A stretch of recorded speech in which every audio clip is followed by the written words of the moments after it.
Vamos agora ao nosso habitual triálogo. O Alberto Almeida, Fernando Mitre e eu conversando sobre hoje política. Vou começar com você, Alberto. PMDB e PT, você acha que essa briga vai levar a alguma coisa em termos de mexer com o governo? Pode ser que sim, no decorrer do tempo. O tamanho do PT nos ministérios pode ser, quando você compara o tamanho do PT nos ministérios vis-à-vis a quantidade de cadeiras que ele tem na Câmara, ele está maior nos ministérios. Então pode ser que seja necessário, não é certo, que o PT perca alguns ministérios mais na frente e o PMDB ganhe. Mas também pode ser que a estabilidade seja possível com esse arranjo. É interessante porque o PMDB tem barganhado com o argumento de que ele não considera que duas figuras sejam ministros do PMDB. Nelson Jobim e Moreira Franco. Mas o Nelson Jobim é do PMDB e o Moreira Franco é do PMDB. Mas não foram indicados pelo partido. Sim, mas não é possível compor com o partido? Quer dizer, e o Moreira Franco ele já tem serviços prestados ao PMDB de maneira leal, etc. Já tem uma folha longa, né? Então, essa argumentação do PMDB pode não fazer sentido. Tá? Tradicionalmente, o que aconteceu? No primeiro mandato do Lula, o Lula não colocou o PMDB como parceiro pleno e aí teve dificuldade de votar, daí o escândalo do mensalão. No início de 2004, o PMDB tinha 2 ministérios no governo Lula. O Lula teve que colocar no segundo mandato o PMDB como parceiro pleno. O que está acontecendo agora é uma redução do PMDB comparativamente ao segundo mandato do Lula. Mas houve uma redução do PMDB na Câmara. O que está acontecendo agora é uma ampliação do PT no Ministério, mas houve uma ampliação do PT na Câmara. Isso pode ser sustentável do jeito que está aí.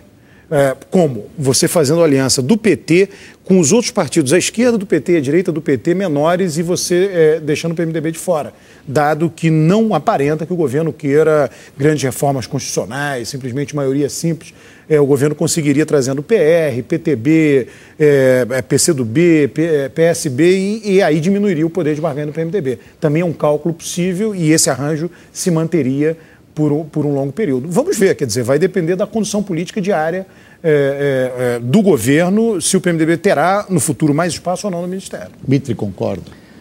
Sim, eu apenas acrescento o seguinte, existe um problema real. O PMDB está insatisfeito, e muito insatisfeito. E nesse momento ele deu uma trégua. Mas vamos colocar aspas nessa trégua. Hoje, né? Hoje. Exatamente. Vamos colocar aspas nessa trégua. O que significa isso? Significa o seguinte, que ele vai esperar até fevereiro, já entregou uma lista de reivindicações ao Palocci, que aliás está demonstrando que realmente tem uma habilidade política grande. O Palocci está com essa lista e vai dar uma resposta em fevereiro. Tudo depende dessa resposta. Se as reivindicações do PMDB forem atendidas, todas ou em parte, quer dizer, uma coisa que seja razoável do ponto de vista do pragmatismo do PMDB, haverá aí um acerto.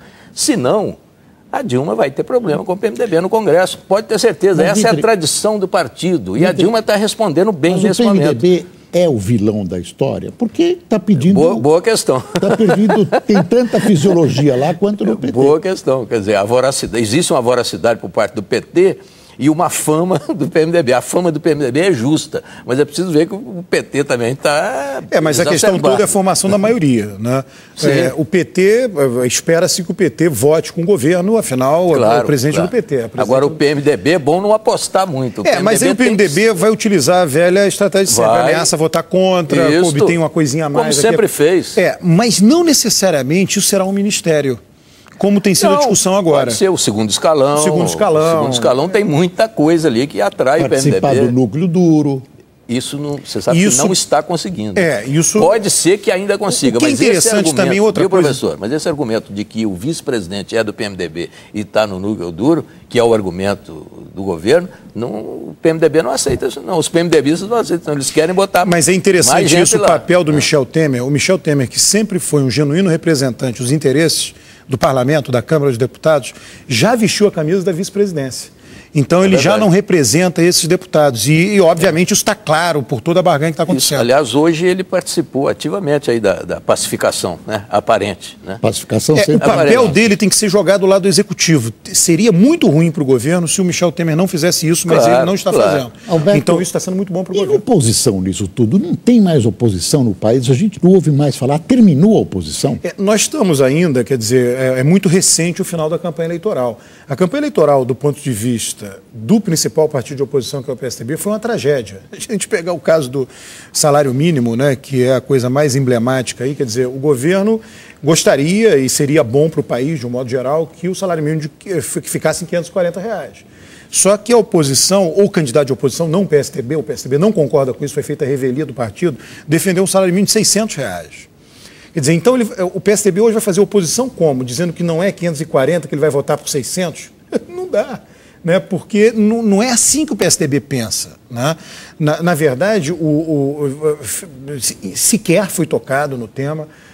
A gente teria que ter sido tocado de maneira enfática, é o tema do controle de impostos, da redução de impostos, do controle de gastos públicos. O PSDB, como oposição, na verdade, está procurando ainda um rumo. Ele está sem rumo.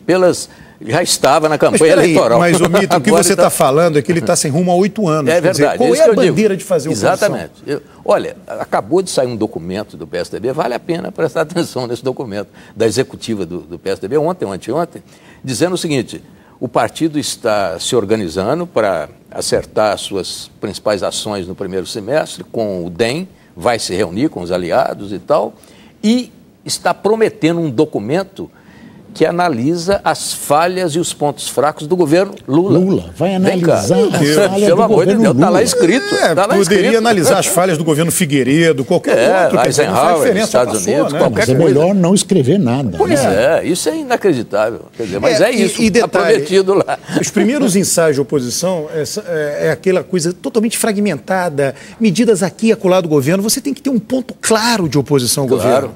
Uma bandeira clara, como era o PT na oposição, bandeira clara do social, o governo cuida do social. Você não pensa. O PT não fazia oposição em 10 itens, 20 itens diferentes, era um item. Isso. Um item, que era cuidar do social, melhorar a situação social do povo brasileiro. Então você se lembrava da oposição do PT. Qual é a oposição? Precisa de um tema. Exatamente. Né? Se na campanha eleitoral o PSDB não conseguiu ser oposição de corpo inteiro durante a campanha eleitoral, tendo um candidato tucano, imagina agora. Tá. Veja só, a situação vexatória que o Serra colocou o partido. Quer dizer, hoje o governo Dilma sai com uma proposta de porta de saída do Bolsa Família, digamos assim. Já anunciou isso. Só que o Serra defendeu o 13º do Bolsa Família e duplicação do Bolsa Família. Quer dizer, então o governo está dizendo que gostaria de ver a população livre do Bolsa Família no longo prazo, etc. Agora, e a oposição queria a Dilma está fazendo exatamente o que o PSDB achava e não podia falar, supostamente, por causa da campanha eleitoral. Na verdade, isso, Boris. Na verdade, o que a Dilma fez? Ela deu uma resposta àquela crítica da Bolsa Família. Mas crítica essa que não foi feita durante a campanha. Não foi bem feita. Foi feita, mas mais ou menos. Mas não ficou claro. Mas ela deu uma boa resposta. Essa é uma boa resposta. Mas o que é interessante é o seguinte, olha que é interessante o que aconteceu. O que o PT falou durante a campanha, em nenhum momento impede o PT de governar. Né? Ele foi crítico das privatizações e agora vai privatizar os aeroportos para permitir investimentos. Tá? O que o PSDB falou durante a campanha está impedindo de fazer oposição. Esse é que é o grande problema. O PSDB criou uma... PSDB não, repita-se. O Serra que teve autonomia total durante a campanha. Que foi quem colocou agora o PSDB numa situação vexatória. É claro que o PSDB foi responsável delegando todo o poder ao Serra na campanha. Agora, nós podemos concluir também que, nesse momento, parece que o governo pode ter maiores problemas no parlamento com a sua base do que com a oposição. Mas veja só, Fernando Henrique foi exatamente isso. Quando você tem uma base muito grande, os problemas deixam de vir de fora e passam a vir de dentro. Isso é normal. Isso vai se repetir o padrão de conflito que aconteceu no governo Fernando Henrique. Mas, de qualquer maneira, é triste para a oposição saber que ela não é o principal problema do governo no parlamento. Mas ela teria que fazer por onde ser o principal problema. Claro. Mitri, não tem uma crítica da oposição, até agora, uma sequer, ao governo Dilma, nem a composição do ministério. Na verdade, existe uma praxe, né? Na verdade, existe uma praxe. No começo do governo, aquele governo que foi eleito, que está com o apoio da população, que está respondendo pela esperança do eleitorado, é poupado num primeiro momento. Então, isso já talvez se explique assim. Mas a falta de uma posição, a falta de uma atitude é que está chamando a atenção. Vamos ver, quais são uma, duas ou três bandeiras da oposição? Quais são? Claras. Não tem, e no final da campanha eleitoral você também não era capaz de responder. De uma, duas ou três no máximo, que o eleitorado se lembre. Olha, de repente até aplauso, viu?